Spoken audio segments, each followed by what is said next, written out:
नमस्कार।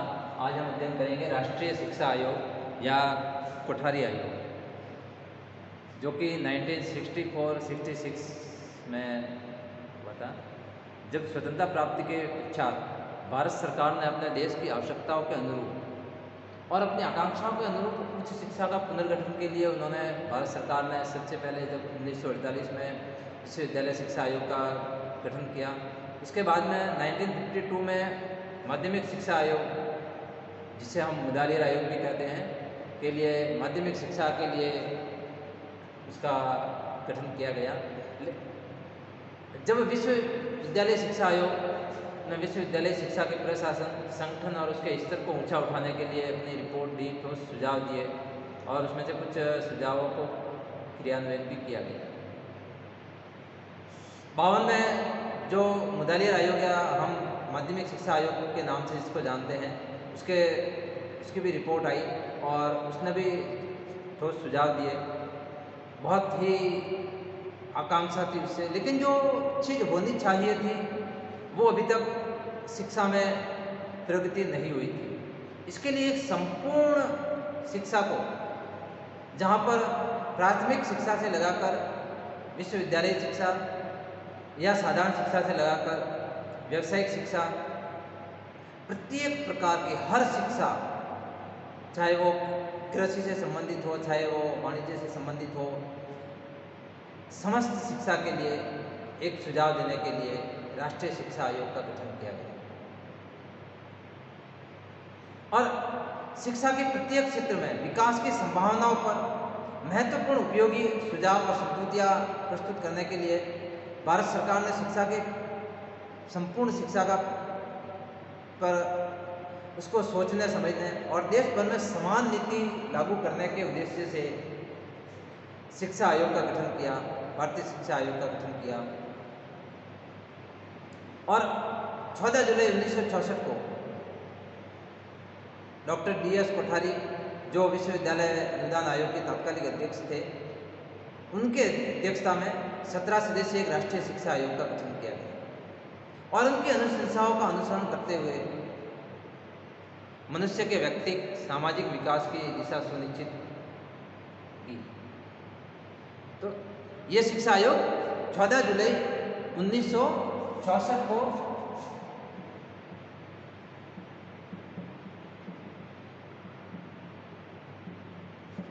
Doctor DS Kothari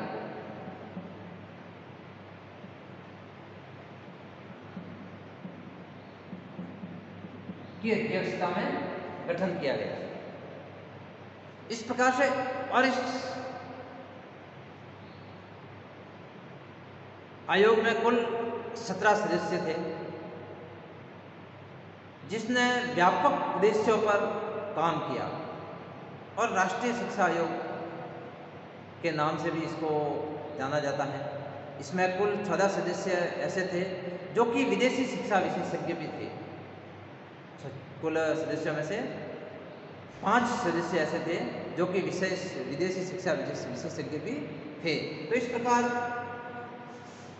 14 जुलाई 1964 को राष्ट्रीय शिक्षा आयोग या कोठारी आयोग का गठन किया गया। इस आयोग के गठन के मुख्य कारण क्या था, क्यों ये गठन किया गया?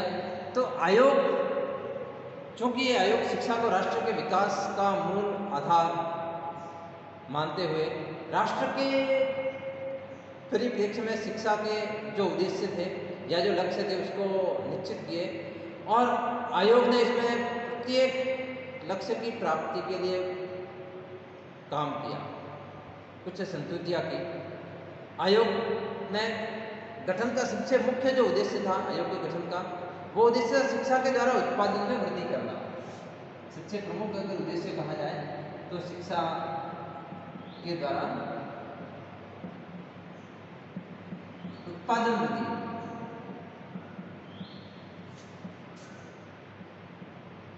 वो चाहे कृषि के क्षेत्र में हो या औद्योगिक क्षेत्र में हो, शिक्षा के द्वारा उत्पादन में वृद्धि हो। और स्वतंत्रता प्राप्ति के पश्चात राष्ट्र का जो विकास हुआ उसमें एक नए युग का प्रारंभ हुआ था। और जनता की जो निर्धनता थी उसको दूर करने के लिए सभी दृढ़ संकल्प थे। सभी के लिए उचित जीवन स्तर को सुनिश्चित करना था, कृषि का आधुनिकीकरण करना था, उद्योगों का विकास करना था, आधुनिक विज्ञान और प्रौद्योगिकी का अधिग्रहण और परंपरागत जो आध्यात्मिक मूल्य थे उनमें सामंजस्य बनाए रखकर इन सारे चीज़ों का विकास करना था। तो इसके लिए इसकी पूर्ति के लिए उत्पादन परक बनाने के पर जोर दिया और आयोग ने इस पर कुछ बहुत महत्वपूर्ण सुझाव भी दिए, जैसे विज्ञान शिक्षा और प्राथमिक माध्यमिक स्तर पर जो अनिवार्य करना था, शिक्षा का उपयोग उत्पादन कार्यों में करना, कार्यानुभव को विद्यालय शिक्षा का अनिवार्य अंग बनाना। इसी प्रकार से देश के आर्थिक और सामाजिक विकास में शिक्षा को महत्वपूर्ण योगदान के विचार से एक सच्चे प्रजातांत्रिक समाज का निर्माण करना, देश की अखंडता की उन्नति के लिए अनवरत प्रयास करना, शिक्षा के द्वारा सच्चे लोकतांत्रिक समाज का निर्माण करना। इसी प्रकार शिक्षा के सभी स्तरों पर असाधारण विस्तार के बावजूद भी शिक्षा के जो अनेक अंग थे उनमें व्यापक असंतोष था, उसको दूर करना, शिक्षा के क्षेत्र में विज्ञान और प्रौद्योगिकी के सब साधनों के उत्तम प्रयोग के लिए शिक्षा को प्रगतिशील बनाना और भारत में शिक्षा राष्ट्रीय शिक्षा प्रणाली तक उसके विकास के लिए शिक्षा को एक संपूर्ण क्षेत्रों की जांच करके शिक्षा प्रणाली के साथ हर अंग का एक दूसरे से सामंजस्य स्थापित करना। तो इस प्रकार हम कह सकते हैं कि इसका जो उद्देश्य थे, इसके जो कार्य क्षेत्र थे वो विज्ञान और शिक्षा को प्राथमिक और माध्यमिक स्तर पर अनिवार्य किस प्रकार किए जाए, यानी अनिवार्य शिक्षा पर काम करना,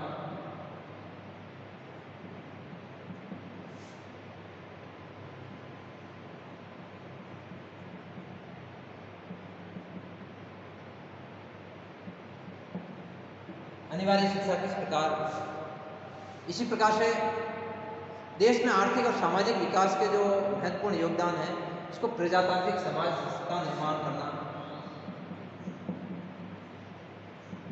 प्रजातांत्रिक शिक्षा, उत्पादन वृद्धि की बात हमने पहले ही कर दी है। इसी प्रकार से देश की अखंडता सुनिश्चित करने के लिए प्रजातांत्रिक समाज के निर्माण करना, जो शिक्षा के जो असाधारण विस्तार हुआ है लेकिन उसके अंगों में विभिन्न शिक्षा के विभिन्न अंगों में सामंजस्य स्थापित करना,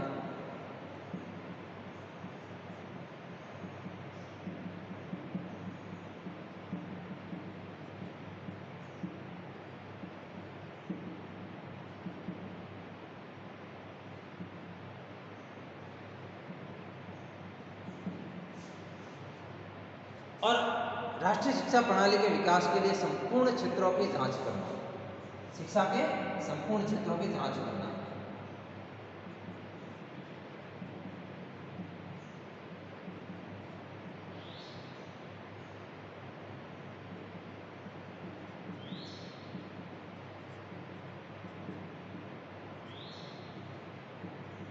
इस प्रकार ये उनके कुछ कारण थे जिस कारण इसका गठन किया गया, और इस कारणों के लिए 14 जुलाई 1966 को भारत सरकार ने एक शिक्षा आयोग का गठन किया। 14 जुलाई 1964 ये महत्वपूर्ण तिथि है, याद रखिए। इसके अध्यक्ष डॉक्टर DS कोठारी साहब थे।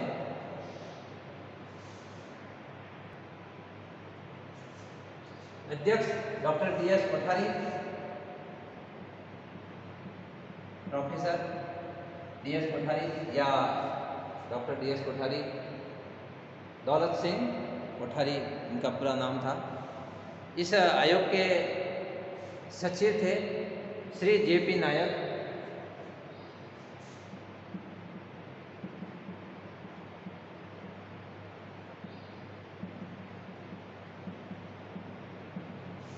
इसके अलावा इसके जो विभिन्न सदस्य थे उनमें सह सचिव की बात करें तो JF मैकडूगल,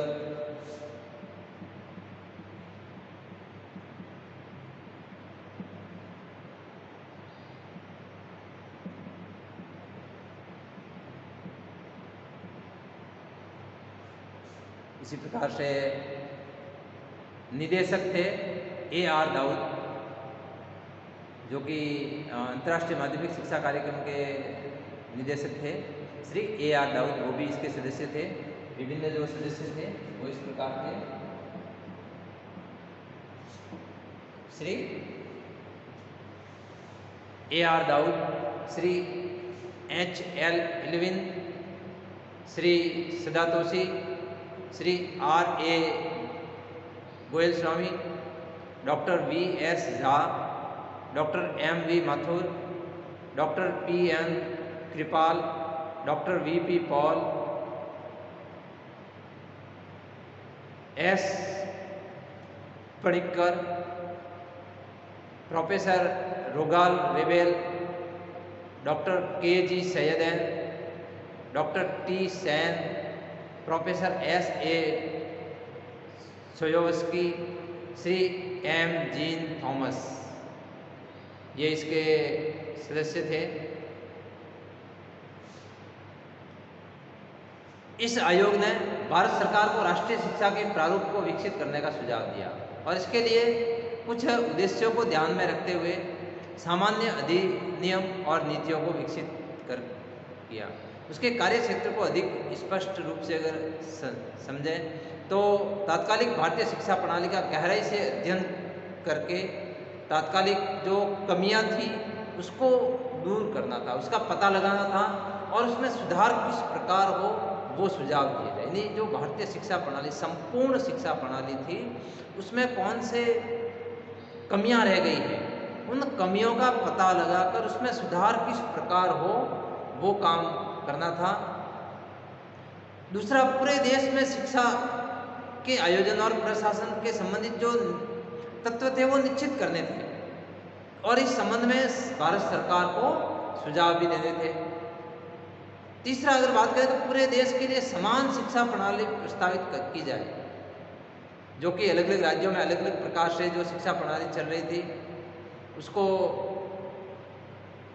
नहीं मानते हुए संपूर्ण देश में एक प्रकार की समान शिक्षा प्रणाली प्रस्तावित की जाए और शिक्षा में गुणात्मक सुधार लाने के लिए शिक्षा प्रणाली का विकास करे जो देश के सामाजिक, आर्थिक, राजनीतिक विकास में सहायक हो और वो ऐसी प्रणाली हो जो कि भारतीय शिक्षा के परंपरागत गुणों को सुरक्षित रखते हुए वर्तमान की आवश्यकताओं की पूर्ति और भविष्य के निर्माण में सहायक हो।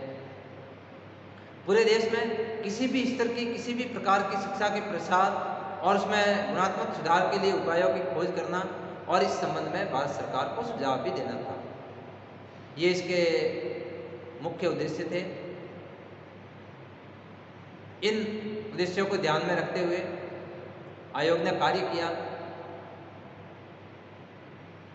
आयोग के सदस्यों ने संपूर्ण देश के राज्यों और केंद्र शासित प्रदेशों का भ्रमण किया। विश्वविद्यालय, महाविद्यालय, विद्यालय, तकनीकी संस्थान, संपूर्ण क्षेत्रों का भ्रमण किया, उनका पर्यवेक्षण किया, छात्रों और शिक्षकों से साक्षात्कार किए, प्रशासकों से विचार विमर्श किए, शिक्षाविदों से विचार विमर्श किए और अपने कार्य क्षेत्र की व्यापकता को ध्यान में रखते हुए 13 कार्यदल और 7 कार्य समितियों का गठन किया। कुल 13 कार्यदल और 7 कार्य समितियों का गठन किया।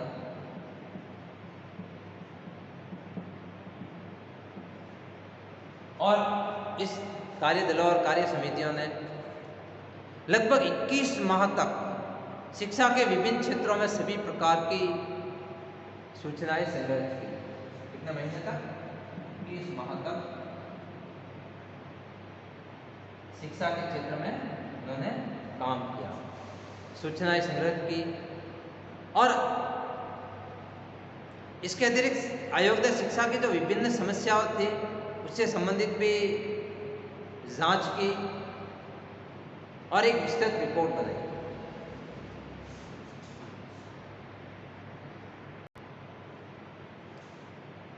शिक्षा से जुड़े हुए लगभग 5000 व्यक्तियों के पास प्रश्नावलियां बनाकर भी भेजी गई।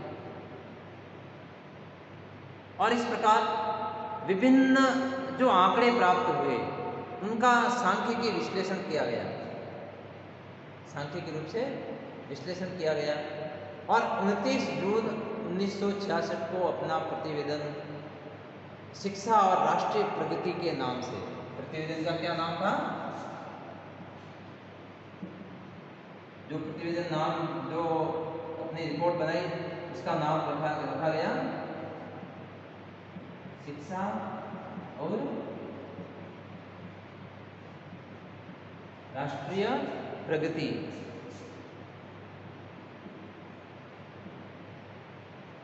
ये उसका प्रतिवेदन का नाम रखा गया और इस नाम से एक 692 पृष्ठों का दस्तावेज तैयार किया गया। ये प्रतिवेदन 692 पृष्ठों का था, एक बड़ा दस्तावेज तैयार किया गया और कुल 3 खंडों में उसको विभाजित किया गया।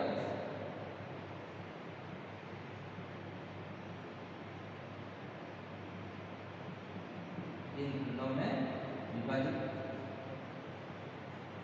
था, जो कि सभी स्तरों की शिक्षा की व्यवस्था के पुनर्निर्माण का सामान्य विवेचन, राष्ट्रीय लक्ष्य और शिक्षा का स्वरूप, संरचनात्मक पुनर्गठन, शिक्षकों की समृद्धि, विश्वविद्यालयों में प्रवेश संबंधी नीति, शिक्षा के अवसरों की समानता आदि ये पहले अध्याय में, दूसरे अध्याय के अंदर रखा गया कि शिक्षा के विभिन्न जो स्तर हैं उनके क्षेत्रों का समावेश किस प्रकार किया जाए और तीसरे खंड में आयोग ने जो सुझाव और सिफारिश दी उनको क्रियान्वित करने की समस्याएं क्या आएगी, उन समस्याओं पर भी प्रकाश डाला। तो इस प्रकार आयोग ने ये सुझाव दिए। कोठारी आयोग की जो अपनी संस्तुतियाँ थी वो 8 खंडों में, अलग अलग 3 खंड इसके थे, लेकिन टोटल इसके 8 अलग अलग अध्याय थे और 8 अध्याय में उन्होंने प्रस्तुत किया। इस प्रकार से 29 जून 1966 को अपना प्रतिवेदन तत्कालीन शिक्षा मंत्री तत्कालीन शिक्षा मंत्री MC छागला, जो कि तत्कालीन शिक्षा मंत्री थे,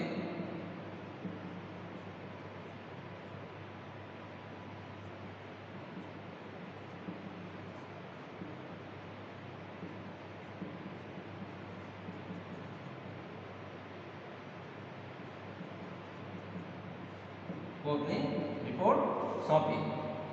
इस प्रकार ये एक विस्तृत जो दस्तावेज हैं वो विभिन्न व्यक्तियों से संपर्क करके प्रश्नावलियों से तैयार किया गया और ये दस्तावेज बहुत ही महत्वपूर्ण भारत के लिए, इसकी जो विभिन्न जो अध्याय हैं वो अलग अलग प्रकार से हैं। इस प्रकार ये दस्तावेज जो था वो बहुत ही महत्वपूर्ण दस्तावेज शिक्षा के क्षेत्र में, जो कि 16 जुलाई 1966 को कोठारी आयोग के गठन से लगाकर शिक्षा और राष्ट्रीय प्रगति लगभग 21 माह तक इस आयोग ने काम करके, जो कि 13 कार्यदल और 7 कार्य समितियों में विभाजित होकर काम किया और लगभग 692 पृष्ठों की जो रिपोर्ट थी वो तत्कालीन शिक्षा मंत्री MC छागला को सौंपी। रिपोर्ट किस प्रकार की थी, उसका प्रतिवेदन में क्या क्या कहा गया, किस प्रकार के कौन से अध्याय में क्या कहा गया, ये हम अपने नेक्स्ट क्लास में अध्ययन करेंगे। थैंक यू, धन्यवाद।